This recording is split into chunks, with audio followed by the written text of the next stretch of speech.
Welcome, Kim Searle, Emotional Mastery here. Today is part 2 of my train exercise, more about how you are in your world, how important you are, which I think is really key, particularly at the moment. The time of year, where you are in your life, whatever it might be, it will be important if you're watching this. So yesterday I talked about drawing a picture of a train and the surrounding countryside. Today I'm going to take you into the next part of that exercise. I want you to think about your top 20 people, the most important people in your world, and I want you to put them on that train. There are no prizes for artistic endeavour. So whether you do stickmen or you do something more elaborate is up to you. But the idea is that you put your top 20 people on that train. So think about family, friends, work colleagues, maybe neighbours, people who are important to you. And I want you to tune in tomorrow for the last part of this exercise.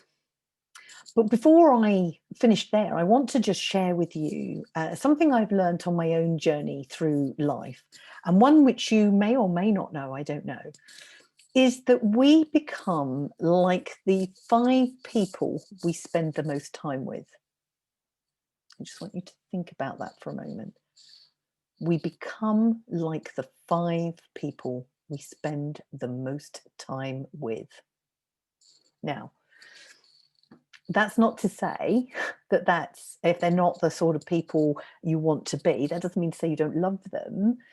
What it means is if you've got ambition to become rich, famous, successful, more loved, more healthy, just have a look at those people that you spend the most time with.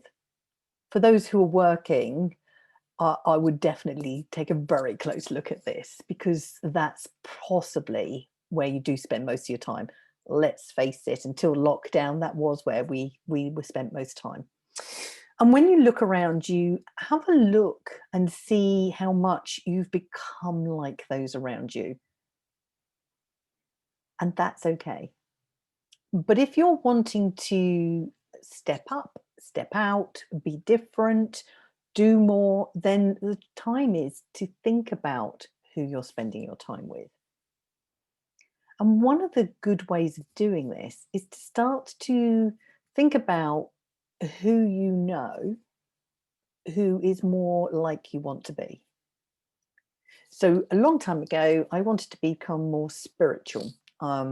I was looking and searching for something, and I'd done various different things. I'd been to the local church, I'd been to training, etc., etc.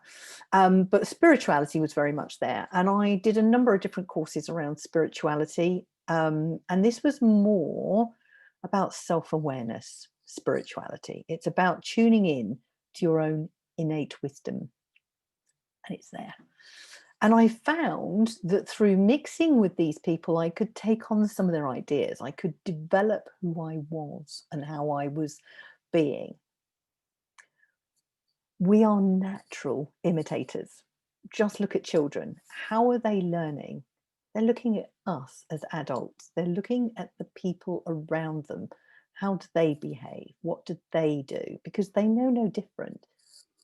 And that happens when we're older. When we like someone, because either they're like us or similar to us, we will pick up more of what they do and take it on as our own. In fact, if you ever want it, there is an exercise where you can do this more deliberately.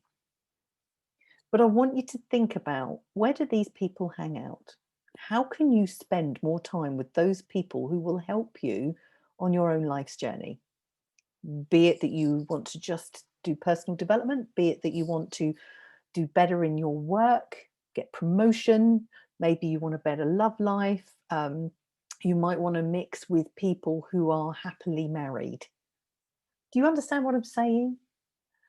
And it's really important that you do this in a way that's not stalkerish. Nobody wants a stalker.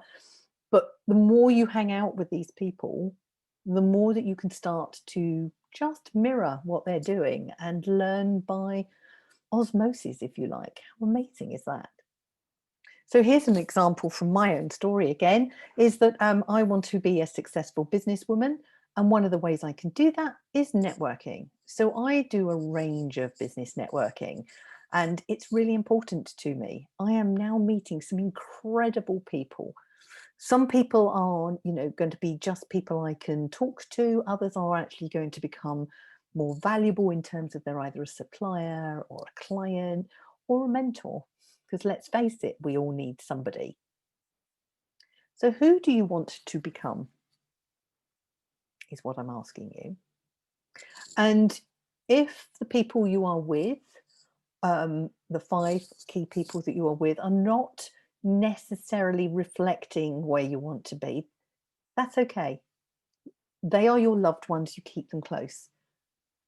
However, you can start to find that you can mix with those people you want to be and pick up, in as little as a couple of hours a week, new ways of being that will enrich who you are and how you are, so that you can be more you and who you want to be.